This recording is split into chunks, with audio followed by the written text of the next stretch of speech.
Ladies and gentlemen, boys and girls, welcome to the channel. You know who it is. It's World of Wrestling. Here today to discuss about AEW Full Gear 2025 review. What can I say about this show? And first off, I would like to clarify some things.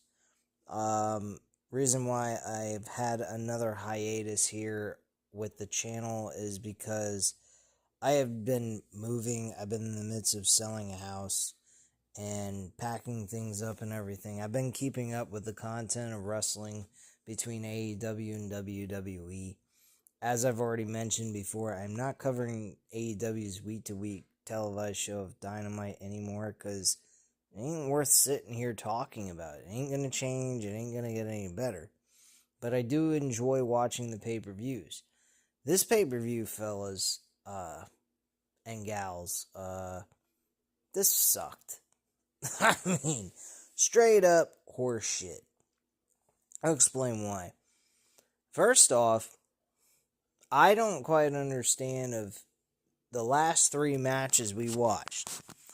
The $1 million 6-man tag team matchup. We had Josh Alexander multiple times in that match accidentally hit one of the Young Bucks, as well as the Young Bucks hitting him. You'd think there would have been turmoil within the group, somebody turning on the other, the Young Bucks more than likely turning on Josh Alexander, and just pretty much walking away from him, leaving him high and dry, and them choosing their friends over the money, and saying, fuck this shit, I'm not going through this crap and being anyone's puppet. And then after the match is over, go ahead and have them do what they did at the end of this matchup in the 6-man tag team match with Kenny Omega and Jurassic Express, Jungle Boy, or Jack Perry and Luchasaurus. That's the direction I thought they were going to go. And we were going to see Josh Alexander be the guy that eats the pin. That was actually not the case whatsoever.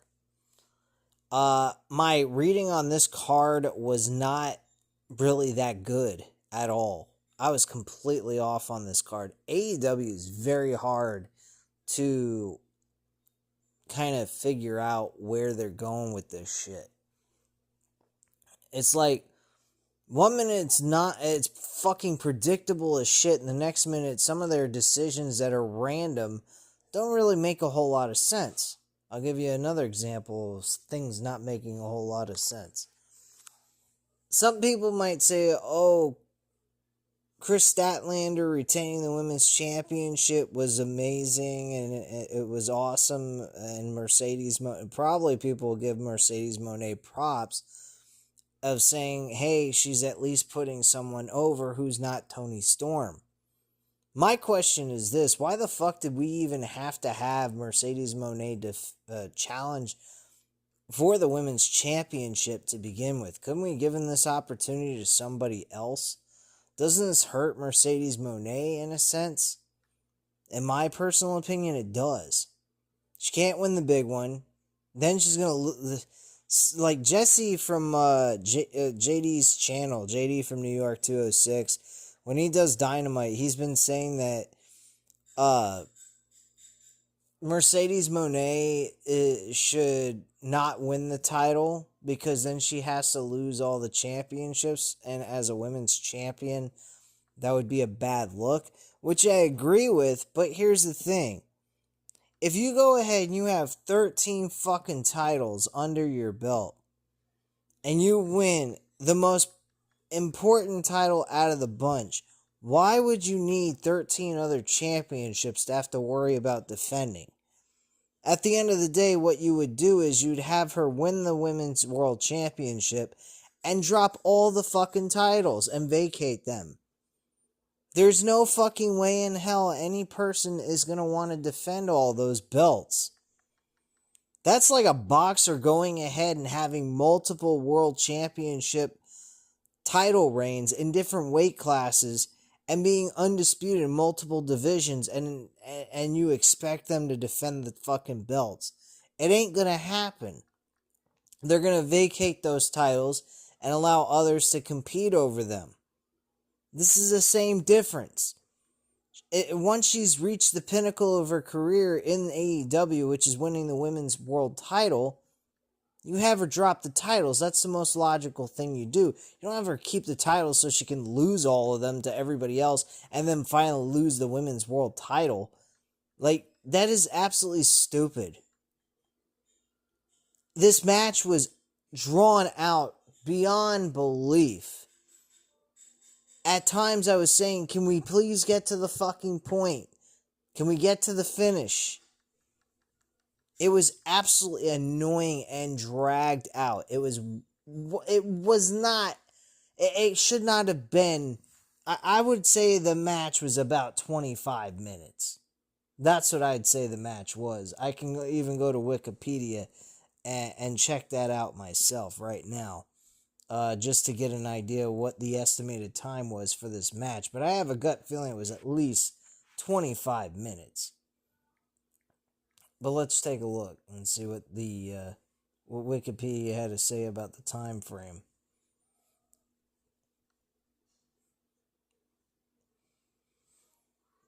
So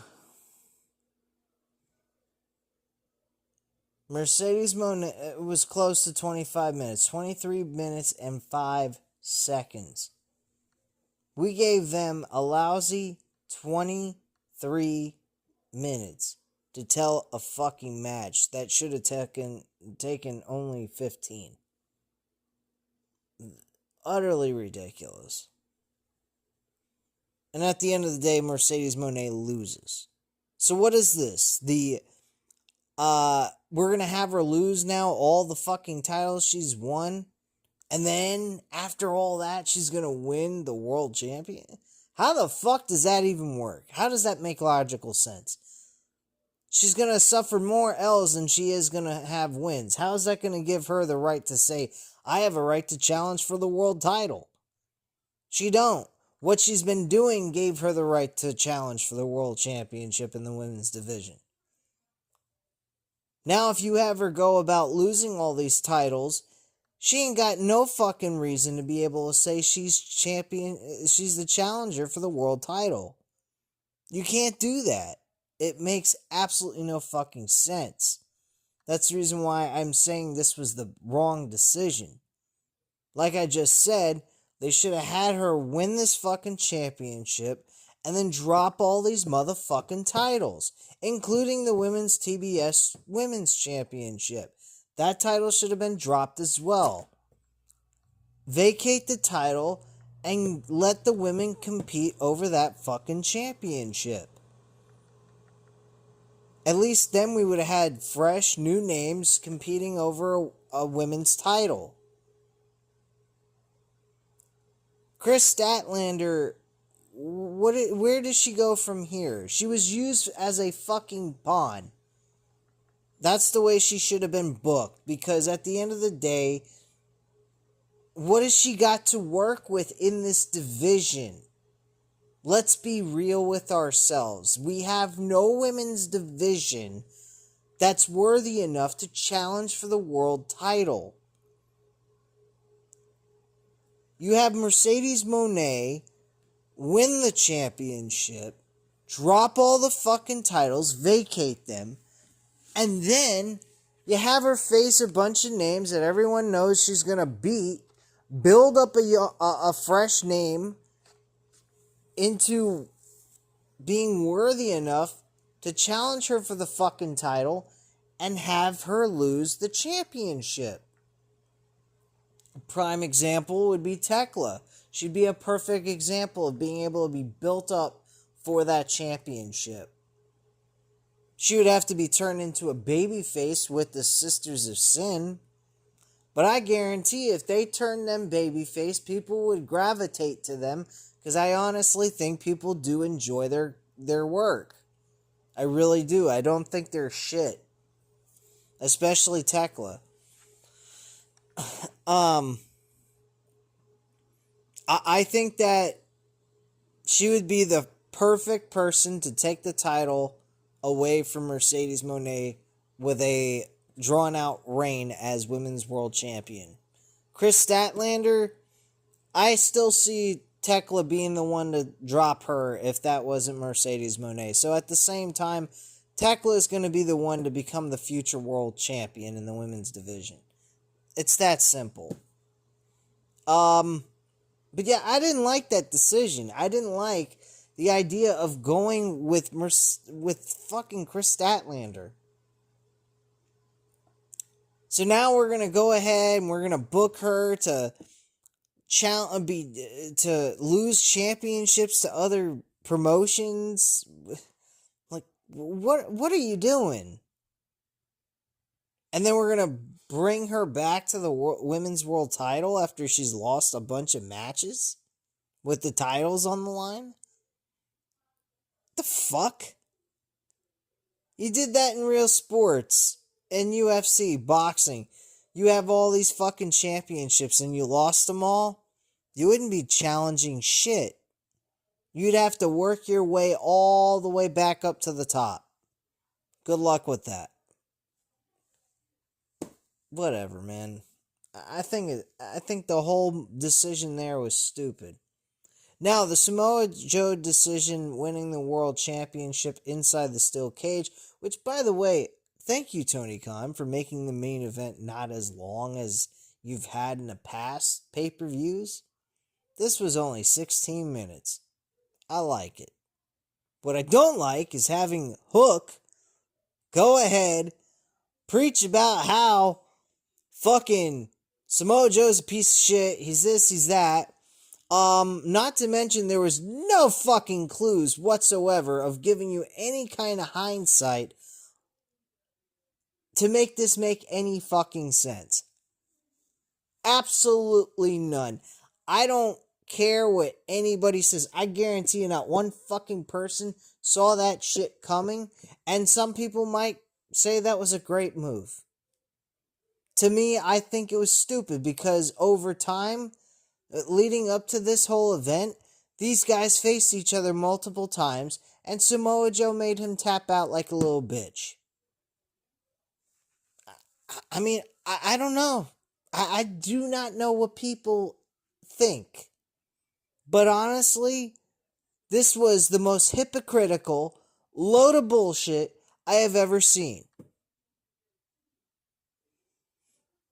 Had we kept these two people separated from one another, had Hook maybe say some shit about how, I've seen Joe, I don't like the way Joe's been acting, I'm separating myself from Samoa Joe. I don't care for this dude.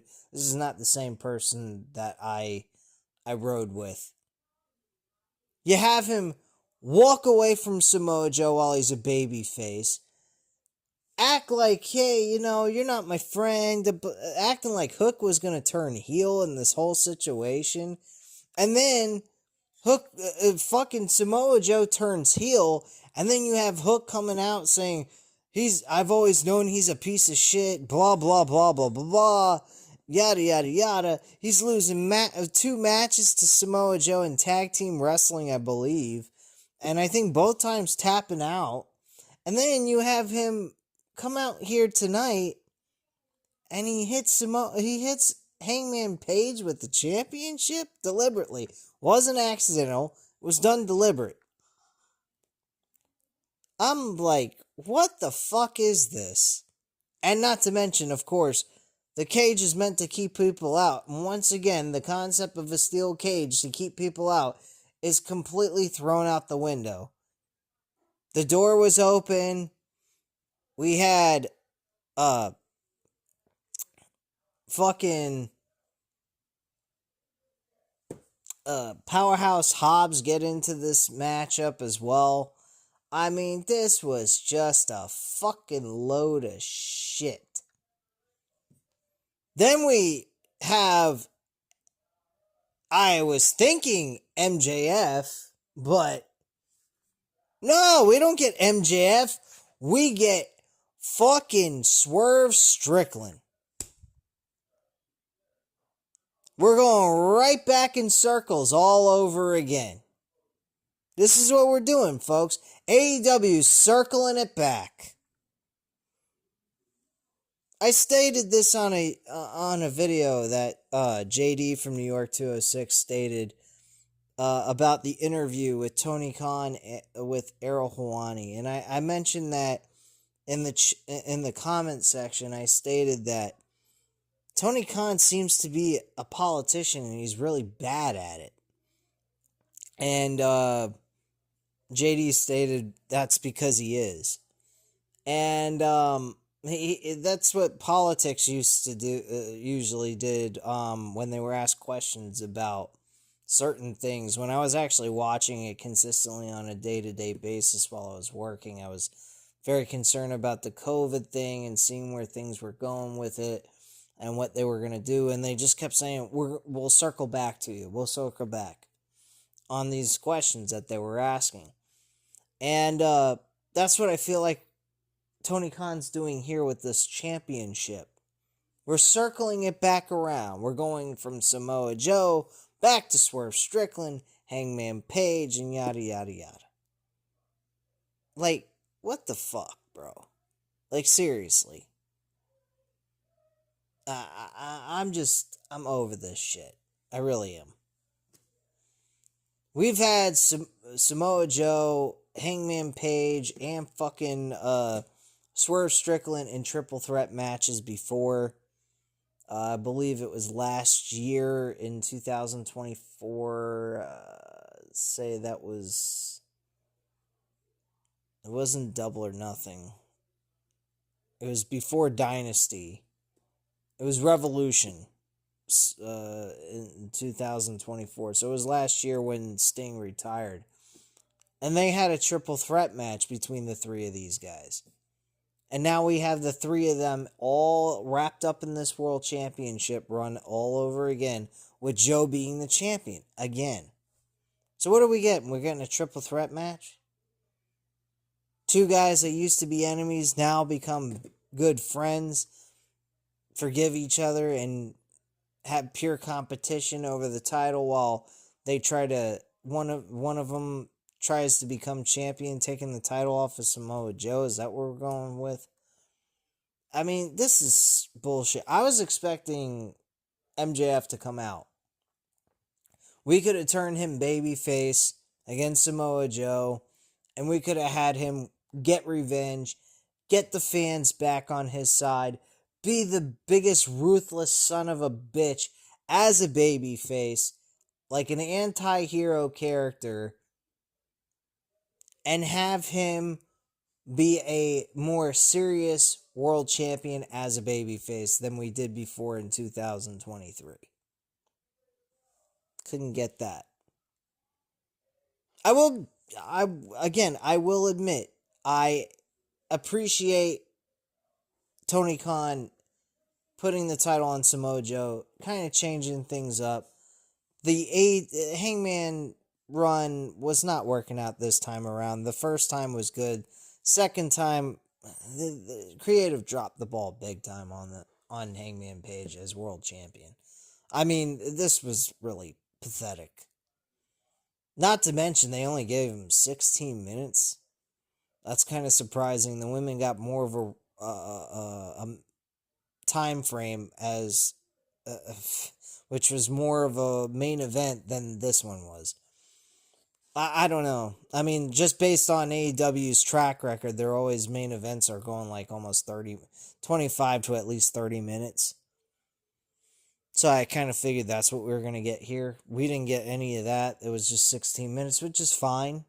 I mean, granted, shit, right now as I'm speaking, it's 1:01 in the morning. That's another thing. Tony Khan has got to get these fucking pay-per-views started at like 7 p.m., 6 o'clock, something of that kind of nature. You're going to do 5 fucking hours. Start the damn show at 6. Don't start it at 8. Give us 4 to 5 hours worth of fucking content to sit through. And when it's over, it's very late at night and there's nothing left to do after the event's over. I'm drained from this company. This company sucks. I literally watched Dynamite on Wednesday live for the first time in almost a month. And I will be honest with you guys. I literally barely paid any fucking attention to it. I spent more time looking at the NBA games, seeing what was going on with them, than I was actually watching the fucking wrestling. The episode of Dynamite. No lie. Had I had a bet during the time that Dynamite was airing for an NBA basketball game, I would have been watching the game over the fucking Dynamite. And I would have watched Dynamite after the game was over. That's what I would have done. This company brings no interest for me. None whatsoever. But let's go over the entire card. Okay? Let's see here. So we had this show kickstart off with the trios tag team titles for CMLL. Don Callis' family consisting of Okada, Takeshita, and Hiroshiro going up against the trios tag team of El Sky Team with Mystico, Mascara Dorada, and Neon. Yeah. What the fuck? And this actually blended in from the pre-show to the main show. Now, I don't know what Tony Khan's smoking. I don't know if he thinks that doing this again like he did last month at Wrestle Dream was a smart decision, because I think last month at Wrestle Dream when he did this, it was absolutely retarded. And again, this is retarded. I do not care to sit there and watch a match that was booked on the pre-show to be carried over onto the main card while you have fireworks going off getting ready to start the show. That's not the traditional and normal way of starting a wrestling program when you're doing a fucking pay-per-view. If I wanted to watch this kind of shit, I'd watch it for free. At least then it would work, and why it would blend in with your fucking pre-show. But of course, people want to pay to watch a fucking pre-show match right in the beginning of the show, so they can sit there and watch this shit while fireworks are going off while the match is going on. Makes perfect sense for an illogical idiot like Tony Khan, who's a fucking mark. Guy's an idiot. And the three things that I just stated from the last three matches proves that. This company's a fucking load of shit. I watch this mainly for guys like Hangman Page, Samoa Joe, Swerve Strickland, Will Ospreay, MJF, Jon Moxley too. I mean, I love Jon Moxley. I just wish he'd stop being so one-dimensional. This guy is out of his gosh darn fucking mind. There was something funny that was stated by Tony Schiavone. God, I wish Tony Schiavone from WCW was announcing, because this Tony Schiavone in AEW is fucking garbage. He went ahead and stated, would you guys have to say this is probably the most violent night we've ever seen in AEW's history? And Excalibur, like an idiot, goes, yeah, I'd have to agree. I'm like, every fucking pay-per-view you guys have a violent show. What are you guys fucking talking about? There's always always somebody bleeding multiple times in a fucking show. What are you talking about, you fucking idiots? I mean, you could go several months throughout the year and look at these pay-per-views, and you will not find one fucking match that doesn't have some sort of amount of blood being spilled in the middle of the ring. The funniest part is they clean the ring out. Literally, they rip the fucking the floor mat out and they put a new one in. Each and every time a match is over. That was a hardcore type wrestling matchup with blood all over the place. You know what WWE used to do that? It used to do when they would have blood being spilt on the ring? They leave the fucking ring alone. You want to know why? It brought out realism. It made it look different. That shit was cool. This company is a fucking load of bricks. You're going to go ahead and have blood spilt on your mat and then clear off the mat so you can put a new fucking mat in. What the fuck are we doing? Either be a violent show or don't be a violent show. Have blood spilt on the mat, leave the fucking blood spilt. Don't fucking act like this is a gosh darn video game. Oh, blood was spilled on the ring. Let's clean it off. No, leave it the fuck on the ring, because that's the damn ring. Blood was spilt there, then leave it be. Oh, you need a clean mat.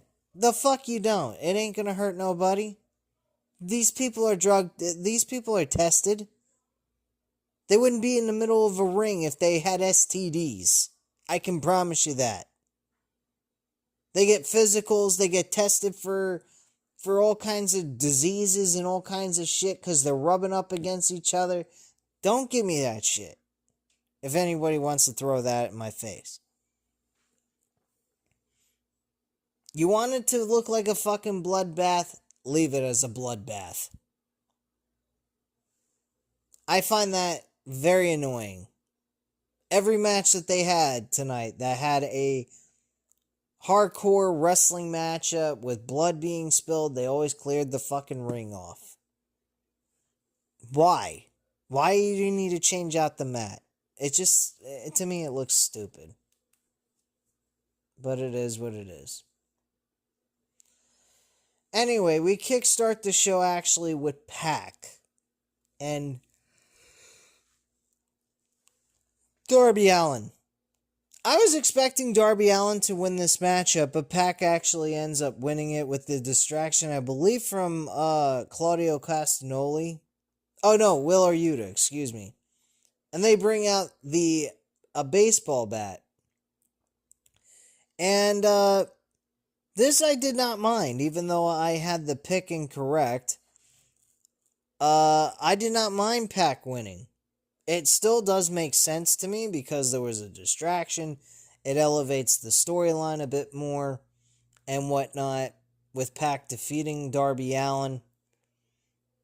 But, I mean, it is what it is. I kind of wish Pac could have won this match clean if they were going to go with Pac to win. But excluding that, I don't think this was a bad match. I give it a 3 out of 5 stars. It was a good start to the show. At least when you're counting the main card, not the fucking opener or the pre-show that bled into the fucking main show. Fucking retards. Then we had the match that shouldn't even have been on this card to begin with. It was a fatal 4-way tag team matchup with the winning team choosing the stipulation for their semi-final match in the inaugural AEW Women's Tag Team Title Championship Tournament. What? So the winner of this match got to choose their type of match against their opponent, while the other match would just be a normal tag team match. Where the fuck is the logic in that? Holy fuck, bro. This company is inept beyond belief. They're fucking retarded. Just an excuse to put women on a fucking card. With a lame-ass fucking stipulation as to why doing a fatal 4-way when we could have just had a fatal 4-way to determine the winner of the fucking damn championship. If you wanted to throw them all on the fucking card, at least it would make a little more damn sense. What a fucking load of crap. Anyway, Timeless Tony Storm and Mina Shirakawa end up winning this matchup, beating Willow Nightingale and Harley Cameron, the Sisters of Sin of Julia Hart and Sky Blue, and Megan Bayne and Marina Shafir. Matchup wise, didn't care for it, barely paid attention. I'd be kind enough to give it a 2 out of 5 stars. Next up, we had FTR going up against Brodito for the AEW Tag Team titles. This match was very bland. It wasn't terrible in any sense of the word, but it was bland as shit. Very dull. Nothing exciting happening here. I give it a 2.5 out of 5 stars. It didn't really have the kind of thing that kept me interested in this show, in this matchup. And I just didn't find this remotely entertaining at all. Was the wrestling bad? No, I'm not going to say the wrestling was bad, but I am going to say that the pace of the match was very slow, very bland, and it just did not bring out any excitement from my point of view anyway. Maybe somebody else found it exciting to sit through. If you did, good for you. At least you found something worth watching. This to me was shit. Didn't like it. FTR wins the tag team titles, and kudos for them. Anyway, moving on. We had Ricochet win the Casino Gauntlet match for the new AEW National Championship. The AEW National Championship looks like a reincarnation of the old, I would say, WCW United States Championship title. Back when Lex Luger used to carry it in the early 90s and late 80s. This match, didn't care for it. Didn't give a shit. Ricochet won by pinning Kevin Knight. Whoop-de-fucky-do. Next, we had Kyle O'Reilly. Oh, and the rating on this was a 2 out of 5 stars. It was really not that big of a deal. Very predictable. I thought Jay White was going to win. That was actually my first choice, but he never even showed up to the match. So apparently Ricochet was my second choice, honestly. Kyle O'Reilly going up against Jon Moxley. Another no-holds-barred match. They actually had back-to-back no-holds-barred matches. I don't care if you say no-holds-barred, no disqualification.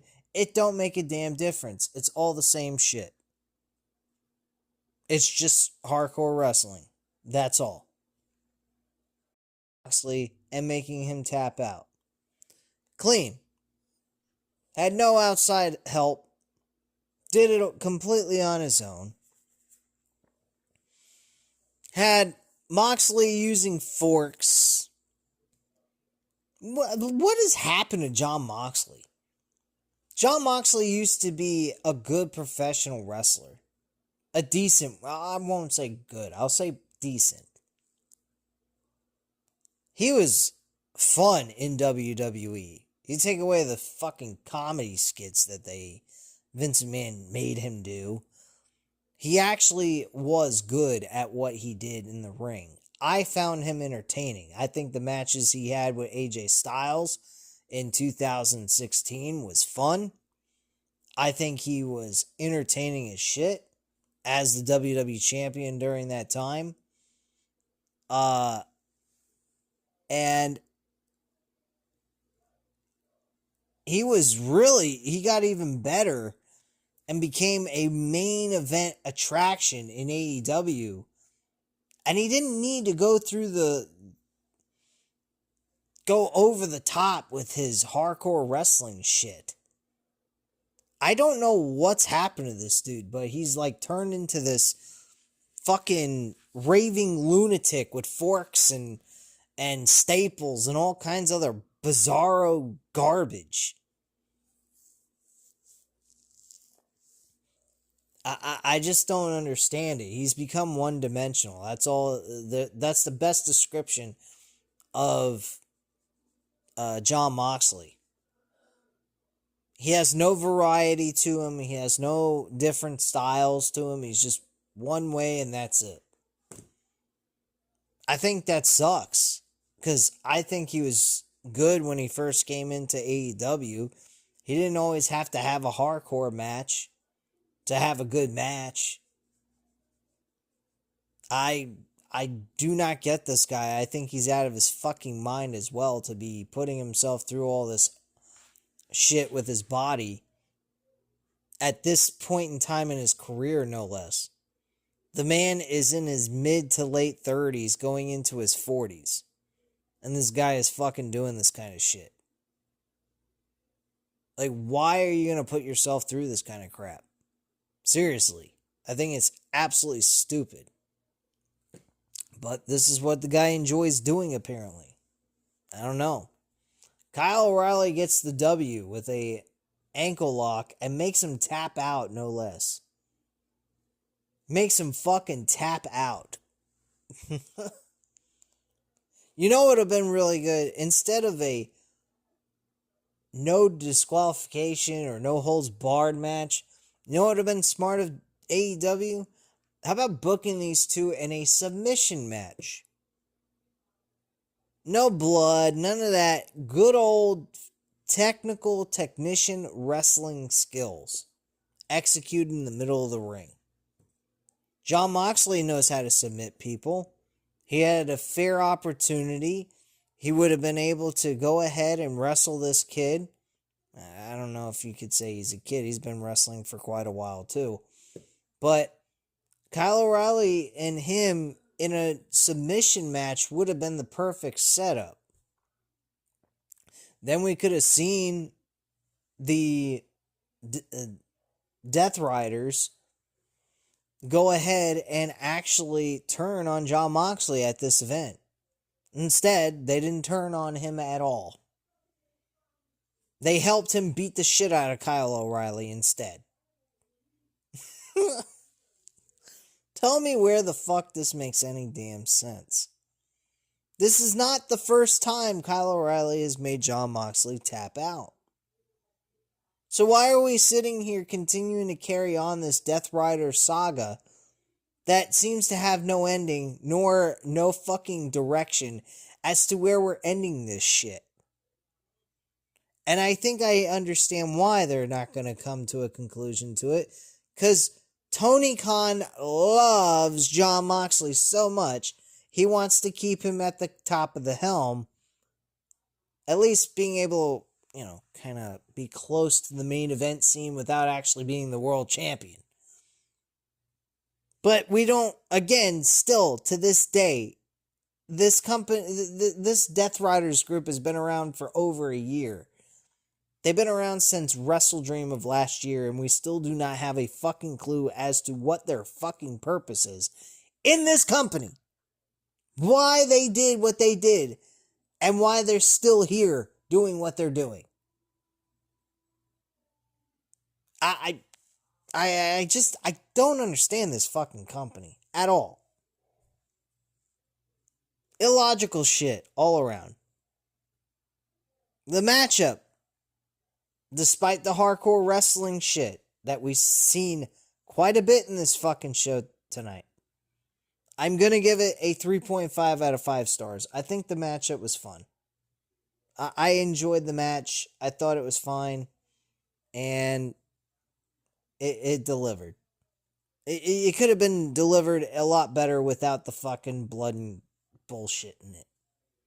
It really didn't need all that BS. Mark Briscoe going up against Kyle O'Reilly for the TNT Championship. No disqualification match. This match I'm accepting a hardcore match. Real simple because they could have caused this to be a little bit more controversial in the sense of causing Mark Briscoe to have to really fight over the odds and whatnot. And it fit because over the time period, Mark Briscoe has been hunting down for this TNT title. And I believe this is like his second or third attempt. And with this stipulation, if he lost, he'd have to join the Don Callis family. Made all the sense in the world for them to go ahead and maybe stack the deck against them a little bit more. Though they didn't do that. I mean, Don Callis, I believe, got a little bit involved in this matchup at one point in time. But Mark Briscoe held out and still won the matchup and walked away with the TNT title. I will say this match was fun. It was enjoyable. It lived up to its hardcore bloodiness and all that BS. And it was good wrestling as well. But with all of these matches, all of this shit with so much fucking blood and hardcore wrestling, it just makes me not give a fuck as much. But I will give them a 4 out of 5 stars for this matchup. This was a fun one. I enjoyed it. Next, we had the Young Bucks with Matt and Nick Jackson and Josh Alexander going against Kenny Omega and Jack Perry and Luchasaurus. This fucking trios match for $1 million that is fake money.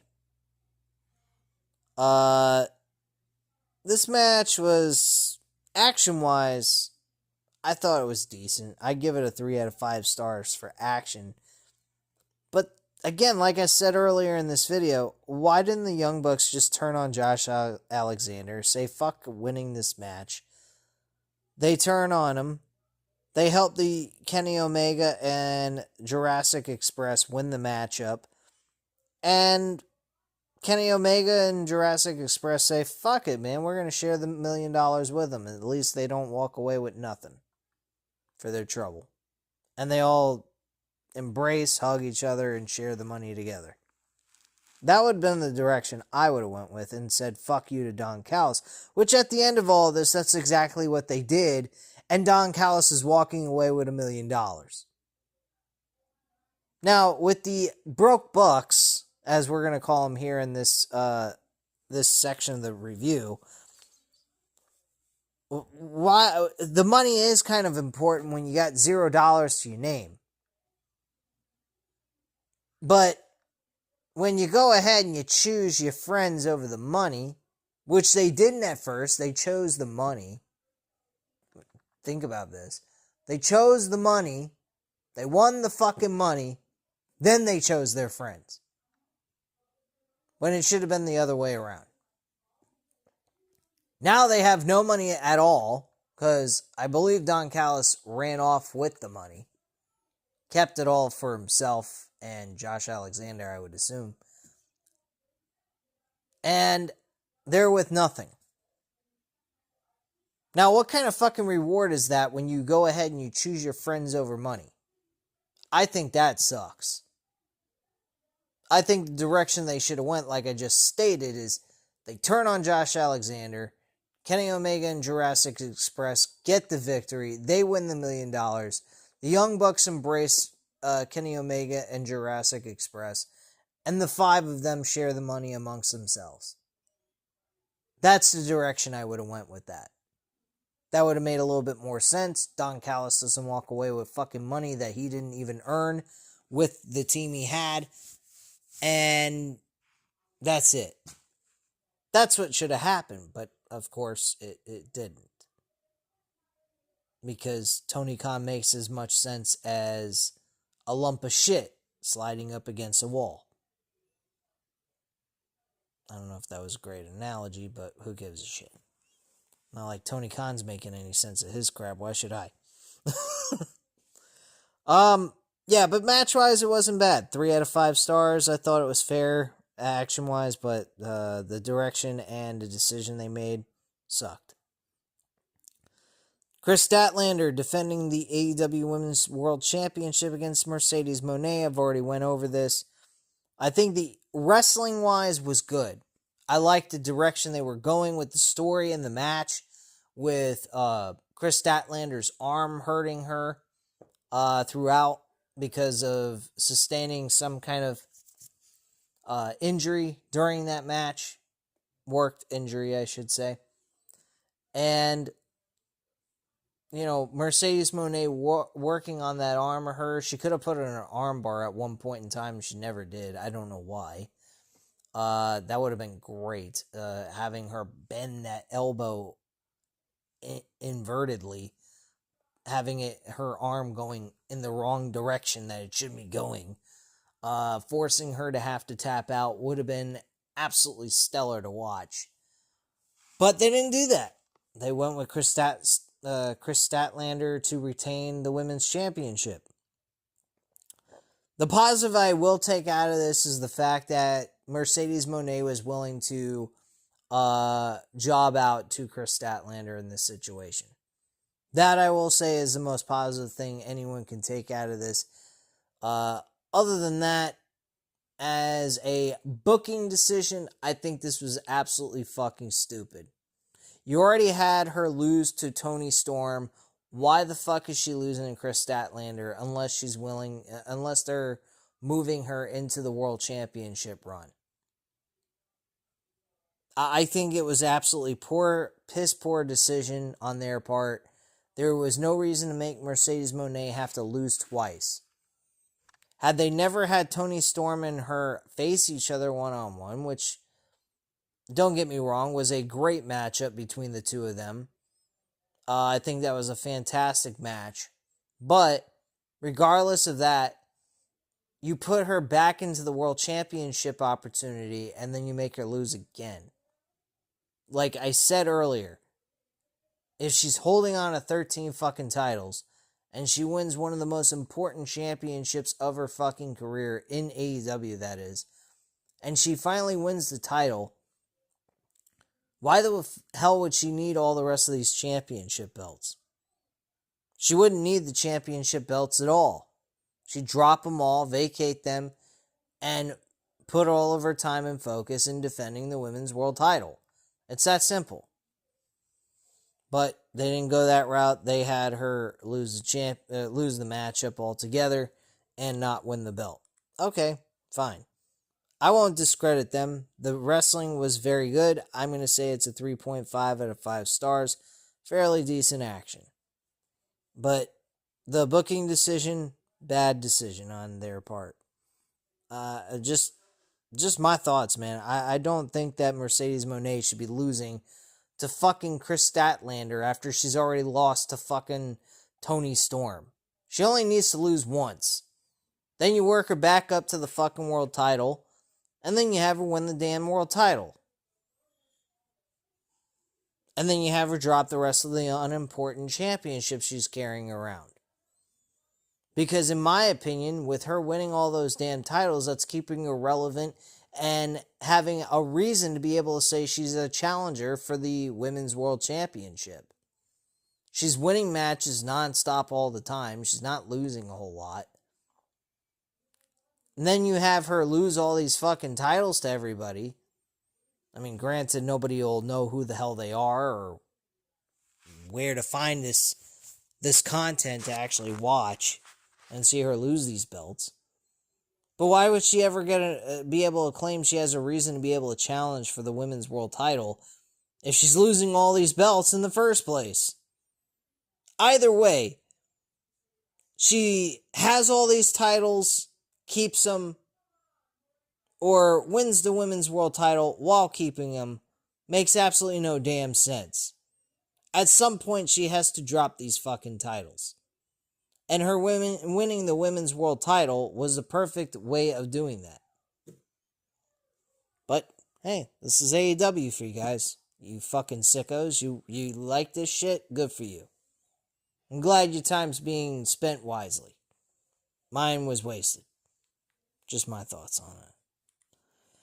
Anyway, last thing was Samoa Joe winning the World Championship from Hangman Page inside of a steel cage match. Like I already said, a steel cage is meant to keep people out, but yet they still keep getting on in.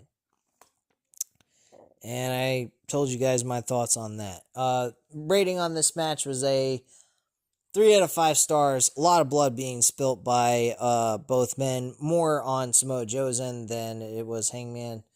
blood was gushing out of Samoa Joe from beginning to end, honestly. I think, like, within 3 minutes of the match, Joe was bleeding like a stuffed pig. But yeah, the action in the last 3 matches weren't bad. The TNT Championship, I think, was fun as shit to sit through. The National Championship, don't give a flying shit about that. Jon Moxley, Kyle O'Reilly, that was a fairly decent competition, despite it was another hardcore wrestling match. But yeah, this show was bleh, pretty much. That's really all I can say at this point about this fucking garbage. It's late. It's 1:30 in the fucking morning. I'm tired of talking about this garbage show. So if anything, guys, please go ahead and hit the like button if you enjoyed this video. Hit the subscribe button if you're not already subscribed to the channel. And leave a comment down below. I'll definitely get back to you on that. Thank you guys very much for watching. And have a great night, guys. Bye.